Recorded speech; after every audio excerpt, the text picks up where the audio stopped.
How do I determine how much time to allocate on growth?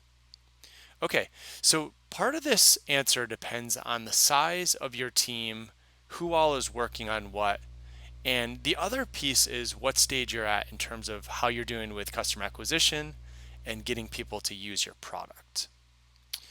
Is it just you and maybe one other person at your startup, or do you have a full team?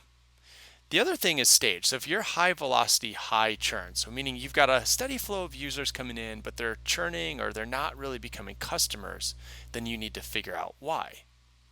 And in this case, it's likely that you may need to spend most of your time focused on doing things that keep those users sticking around. Okay, so you really got to focus on those core activities that you want those users to take and getting those users to become customers. So, kind of in the activation space. If you've got a steady flow of users coming in and they're sticking around, well, where do you go to find more of those users? So, start thinking about those channels that might be a fit where you can go and start to look at scaling, right? So, this is still probably early days. It's not going to be all of the channels. You're probably not going to spend a ton of money, but there's likely other places where you can find users like the ones that are coming in right now and just find more of them.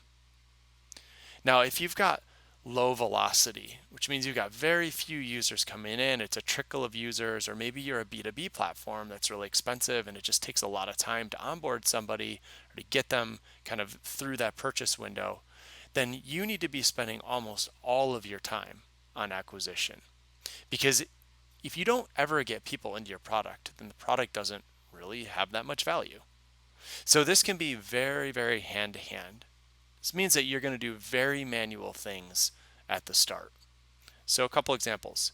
You may need to post articles and thought leadership on LinkedIn and tag anybody that you know in the network who might be able to help you add distribution.